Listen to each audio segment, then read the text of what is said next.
The villains of Magic the Gathering are myriad and complex, but who is the greatest villain in all the multiverse? Magic's storied history spans a creative world building of over a quarter of a century, from the earliest threads of flavor text on alpha Magic cards to full-scaled novels and, supposedly, an upcoming television series. In this video, I will examine the greatest antagonists and most vile of villains that Magic the Gathering has to offer. But who is the greatest villain of them all?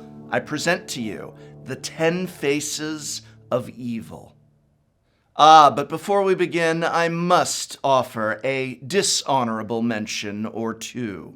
In the era between the fall of the Thran Empire and the Brothers' War, Giadrone Dihada was one of the most terrifying beings to come to Dominaria. Ancient beyond belief, Giadrone enjoyed ensnaring other powerful beings to do her bidding. Among them were the Elder Dragons Chromium Rule and Piru, Solkanar the Swamp King, and the Planeswalker Dakon, who forged the Black Blade on her behalf.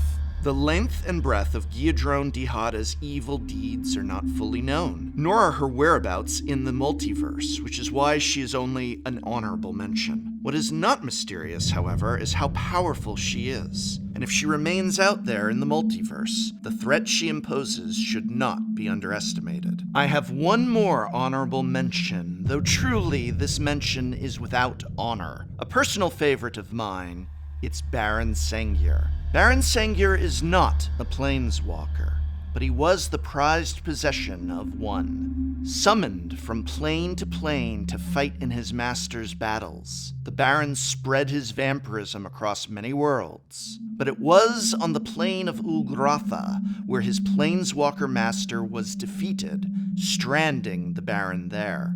Like any invasive species, the Baron's presence on Ulgratha was devastating for the native inhabitants. He butchered the people of Anzaren, transformed the dwarven princess Irini into his loyal daughter, and claimed for his own an ancient dwarven castle, within which was a planar portal, an ancient and powerful artifact that served as a gateway between Ulgratha and another plane. Sengir's strength grew so much that even the planeswalkers Serra and Faraz feared him and could not stop his plans. And so his influence spread over the centuries, and Sengir raised an army of vampires and rotted the homelands from within his dark barony. On the eve of the Great Mending, the Baron at last led his army through the Dwarven Gate, the interplanar portal linking them to another plane of the multiverse.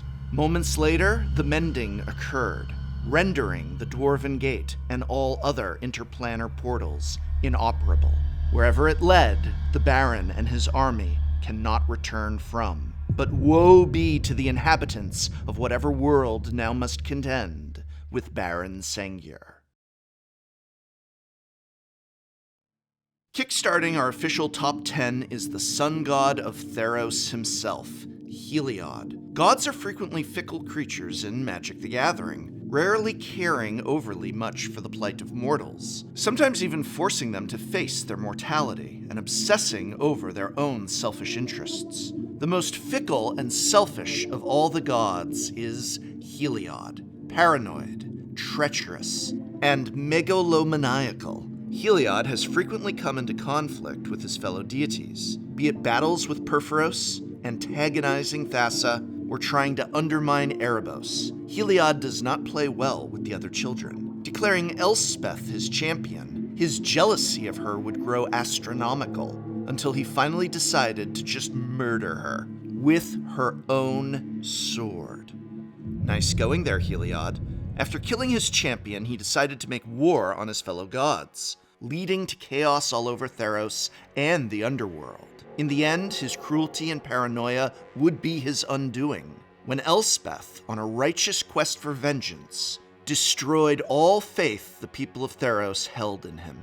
Now he is trapped in the underworld, bent under the weight of an enormous boulder, waiting until the day when all faith in him has died, and he will utterly cease to be. Tevesh Zat is our pick for number 9. Born a human on the plane of Dominaria, Tevesh Zat spent much of his early life as an aloof sorcerer. Even after igniting his spark, he rarely interacted with the outside world, caring only for his sister Timolen. When his sister was murdered, this all changed. His form became less human and more draconic, and instead of seeking solitude, he began to seek silence. The silence of a plane utterly devoid of life. Ah, how peaceful. To this end, he began to seek out and destroy the civilizations of Dominaria, even becoming, along with Leshrak, a patron of the necromancer Limdul. Over time, however, Tevesh Zat grew wary of the constant struggle against the living, and retreated to a plane of pure darkness. There, he was found by Urza, who recruited him to the cause of destroying Phyrexia. Tevesh Zat joined the Nine Titans, which was a group of planeswalkers recruited by Urza, but wasted little time in betraying them, killing 2 of his fellows. Urza used this as an excuse to sacrifice Tevesh Zat in an attempt to destroy Phyrexia once and for all. Though this particular gambit of Urza's failed to put an end to Phyrexia, it did mean the end for Tevesh Zat. Mersil the Pretender comes in at number 8. Known for his trickery, Mersil was a member of the Conclave of Mages on Dominaria during the Dark Age. In a coup d'etat, Mersil overthrew and imprisoned the leader of the Conclave, Lord Ith, he of the eponymous maze. Ith, however, was able to free himself with the help of a young Jodah, and destroyed the Conclave, and Mersil with it. But that was not the end for the Pretender. Imbuing his essence into a ruby ring, Mersil and his evil influence managed to survive for 2,000 years.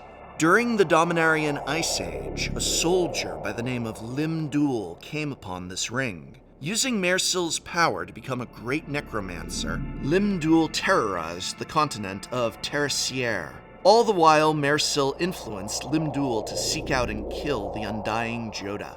During a great battle, the 2 wizards would meet again, but Mersil was halted in his plans when the planeswalker Leshrak took possession of Mersil's ring, and Limdul's hand, which bore it. Mersil and his ring would make a final appearance some 20 years later, in the possession of the task mage Jaya Ballard. Mersil's evil began to seep into Jaya's mind until she too, like Limdul before her, sought to kill Jodah.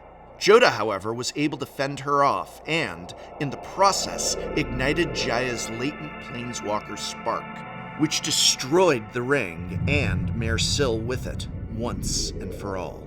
Speaking of Leshrak, our next great villain is the Nightwalker himself. Leshrak's infamy might be best known for his desire to dominate the mana-rich plane of Chandalar. In order to do this, he recruited the aid of Limdul on Dominaria, though Jodah ended up foiling his plans. Leshrak would go on to play a small role in a number of conflicts over the next few centuries, even briefly being imprisoned on Phyrexia. His next major appearance being during the Rift Crisis on Dominaria, where he attempted to manipulate the planeswalker Jeska, permanently sealing away Zalfir and destroying the young warlord Radha's latent spark. Leshrak's end would come soon after, however, when he came into conflict with the Elder Dragon planeswalker Nicol Bolas. In a duel that spanned many planes, the 2 villains battled for supremacy. While Leshrak seemed to have the upper hand, Bolas used a powerful artifact to bind the Nightwalker, and used him to heal the time rift over Madara, effectively destroying him. Good riddance. However, there is still a chance that Leshrak's spirit is out there somewhere, and his potential return should not be discounted. Isolated in a planet's core, a blur of metal and flesh, we find our 6th villain, Memnarch. The secret ruler of Mirrodin, Memnarch began his life as one of Karn's Golems on the artificial plane of Argentum. Granted the Mirari Orb and stewardship of the plane by his creator, this golem would be the first to discover a mysterious oil that seemed to infect the plane. and would be the first being on Argentum to become infected by it. Under the oil's corruption and with the power of the Mirari orb, this golem, calling himself Memnarch, began kidnapping living things from other planes, sentient and non-sentient alike. Soon, the once mathematically perfect plane of Argentum became the far less perfect plane of Mirrodin. Memnarch, however, was not satisfied. Desperate to be like his creator, Karn, Memnarch sought a latent planeswalker spark from among the inhabitants of Mirrodin. He found one in the elf, Glissa Sunseeker. His attempts to steal Glissa's spark, however, were foiled time and again, and Memnarch was ultimately overthrown by the very beings he had ensnared. In the end, his body was destroyed, and his Mirari was given to Glissa to protect. But by then, the damage was done, and Mirrodin had been primed to be the birthplace of a new Phyrexia. Now we come to our top 5, and we begin with Marit Lage, a being from beyond any plane. Marit Lage is something of an anomaly, able to traverse the blind eternities, yet not a planeswalker. An unfathomable eldritch horror, but not an Eldrazi. Just what Marit Lage is and what she wants are as yet unknowable to mortal minds. What is known, however, is that during the Ice Age, Marit Lage came to Dominaria, where she became trapped in the Ronom Glacier. From there, her influence spread, corrupting the minds of countless mortals who all sought in vain to free the monster in the ice. I mean, she really does sound like an Eldrazi. How is she not an Eldrazi? Eventually, her presence became known to the planeswalker Jaya Ballard, who sought to put an end to her. Jaya, however, was not prepared for the attention of the eldritch horror, and had she not been a planeswalker, Jaya would certainly have been destroyed. In the end, it was Freyalise who would end Marit Lage's threat to Dominaria, using a powerful spell to cast her and the glacier which held her into the blind eternities. And so the threat seemed to be over. But 1,600 years later, on the plain of Ravnica, a new cult arose, the Hospitaliers of the Frozen Heart. Under the influence of the planeswalker Tezzeret, the abbot of these Hospitaliers used the telepathy of Jace Beleren to lure Marit Lage to Ravnica. What monstrous and unfathomable harm she can do there remains to be seen. Ashes to ashes, and all is dust. Coming in at number 4 are the Eldrazi Titans. From the blind eternities rages the ceaseless hunger of these ineffable entities. Plane after plane of existence coming to an end at their hands? Tentacles? Whatever it is that Kozilek has on its arm? Best not to think about it. That was until 3 mighty planeswalkers decided to do something about these inconceivable monstrosities. The core lithomancer Nahiri, the vampire Sorin Markov, and the elder dragon Ugin used their considerable magic talents to imprison these 3 titans within the plane of Zendikar. Eventually, though, the Eldrazi would escape. Ulamog, who consumes all in its path. Kozilek, who warps the fabric of reality wherever it goes. And Emrakul, the greatest of them, who corrupts and twists the forms of all that come across her. After being freed, the Eldrazi began to destroy the plane of Zendikar, but they were stopped by 4 young planeswalkers. The Gatewatch, Kozilek, and Ulamog were destroyed by the classic channel fireball technique used by the planeswalkers Nissa Ravain and Chandra Nalaar. However, destroying them was against the advice of Ugin, who warned that unknown ramifications could unfold. Emrakul, on the other hand, left Zendikar behind, and was summoned to the plane of Innistrad by a vengeful Nahiri. The residents of the plane began to warp and twist under her influence, until the Soratami planeswalker Tamio sealed it in Innistrad's moon. though she very well may have been under Emrakul's influence when she did so. Just what harm Emrakul can cause while inside the moon is unclear, as are the ramifications of Kozilek and Ulamog's undoing. But what is clear is that few entities in the history of the multiverse can compare to the Eldrazi Titans. Our third greatest villain is the Elder Dragon Nicol Bolas, the greatest and most diabolical mind in the multiverse. Born the youngest of the Elder Dragons on Dominaria, the ambition and ruthlessness of Nicol Bolas knows no bounds. Once considered the least of the Elder Dragons, he managed to claim his place at the pinnacle of their hierarchy through deception, manipulation, and raw intellect. What can be said of someone who has committed fratricide on multiple occasions, destroyed entire planes, enslaved others, and even tried to steal the sparks of every other planeswalker in the multiverse? Countless individuals have been swept up in his schemes, some willingly, but most against their own will. First and foremost among them was the planeswalker Tezzeret, a fearsome artificer who just barely misses out on this list in his own right. However, the list of those under Bolas's grasp does not stop there. The entire plane of Amonkhet, including its gods, bent and twisted to fulfill his evil will. On Alara, he ensnared the mind of Sarkhan Vol and broke it. The planeswalkers Ral Zarek, Domri Raid, Vraska, Kaya, and Dovin Bond were manipulated by him into weakening the guilds of Ravnica in preparation for his invasion. It was Bolas who masterminded the freeing of the Eldrazi. It was Bolas who engineered the conflux of Alara, and Bolas who began the War of the Spark and very nearly won it. To what end has he done all this? Supreme power, which he has come close to achieving time and time again. Even death itself has not been able to stop him. Though the warrior Tetsuo Umezawa killed his physical body, his spirit lingered on the coasts of Madara for centuries, until the time he could reconstitute himself. Luckily, the Gatewatch feels very confident that he's now safely locked away forever in a medium security prison on a plane he surely can't get out of, even though he's done it so many times before that it's hard to believe he's actually gone for good. Case closed.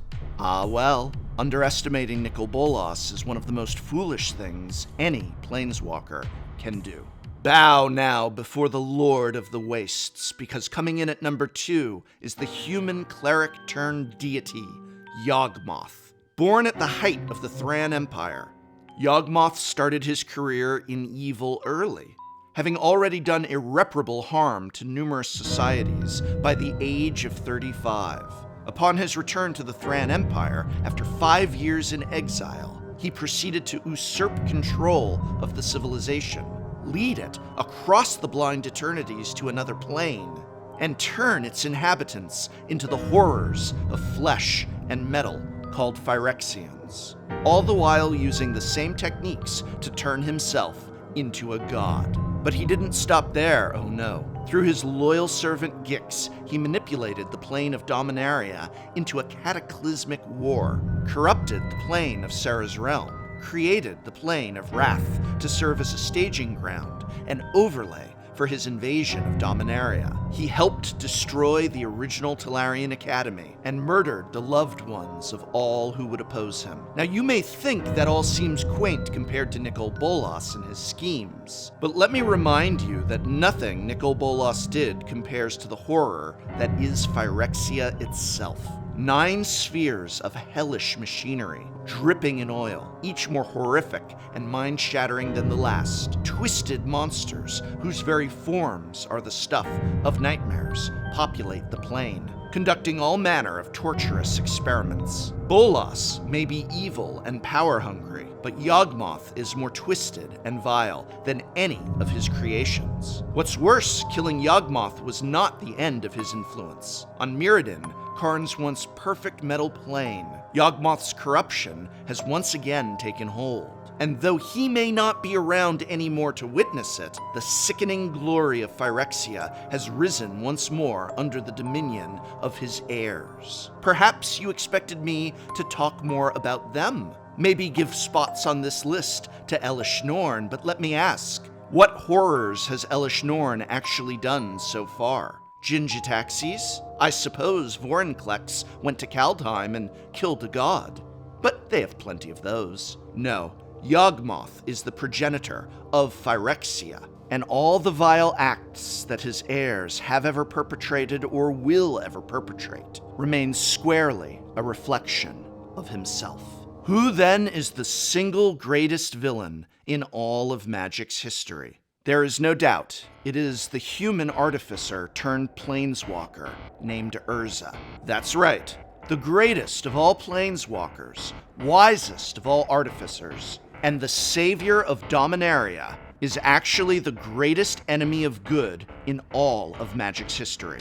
While it is true that Urza stood on the side of good in his opposition of and eventual destruction of Phyrexia, his motivations were far from pure, and the actions that he took to justify the means, no different than, or perhaps even worse than those of Yawgmoth. For most of his life before becoming a planeswalker, Urza fought a long war against his brother, Mishra. What was this war about? A personal conflict between Urza and Mishra over an artifact they had found as children. To this end, Urza utterly eradicated the ecosystem of the entire continent of Terracier, replacing its once great wilderness with factories and strip mines. When the resources of Terracier finally gave out, he moved on to the verdant Isle of Argoth. Within a short span of time, that land, too, was stripped bare. And it was during this conflict that Urza first became aware of Phyrexia and how it had corrupted Mishra. Realizing that there was no other way to win, rather than lose, Urza rang the Golgothian Silex, destroying both his and Mishra's armies. Among the countless victims of the blast were the corrupted Mishra and Urza's son, Yarsel. Further, his action did almost irreparable damage to the entire Dominarian ecosystem. The blast ignited Urza's spark, sending him across the multiverse. But when he returned millennia later, with near godlike powers and immortality, did he try and repair the harm he had caused? No. He was consumed instead with a desire for vengeance against Phyrexia. He cared more for exacting this revenge against those that had corrupted his brother, more for his own personal ego and righteousness, than he did about the concept of helping and saving the innocent. To that end, he founded the Tolarian Academy, which he populated by the abduction of the brightest children of the plane. That's right, the Tolarian Academy abducted children under Urza's orders, and ostensibly the school was just a training ground for child soldiers. After that plan came to its disastrous end, he began manipulating the great families of Dominaria, breeding them like horses in order to create perfect heroes that could be used as a weapon in his quest for revenge. When the time for war with Phyrexia finally came, Urza purposefully manipulated the 9 Titans in such a way that 3 of them died simply so that Urza could justify using the 4th as a battery for a bomb. And at the very end, when Urza finally stood upon the plane of Phyrexia, he knelt before it and vowed his allegiance, for he had never seen such mechanical beauty. All his motivations and self-righteousness fading away at the idea of the perfect machine. The super soldier that he had bred over generations, Gerard, had to behead Urza for the planeswalker to come to his senses. His life and deeds, while surely the greatest of any individual to ever walk the blind eternities, were still predicated on the importance of his own quest for supremacy and vengeance. In many ways, he was similar to Yawgmoth. Both saw a world around them full of individuals with their own wills and motivations, and decided that they would be of more use as pawns. It can be argued that Urza is the greatest hero in Magic the Gathering, but simultaneously, one cannot praise his good deeds without acknowledging his evil ones. It was not justice, righteousness, or even hope that motivated Urza. No, it was his own ego, and above all, revenge, that drove him to do the great and terrible things that he did.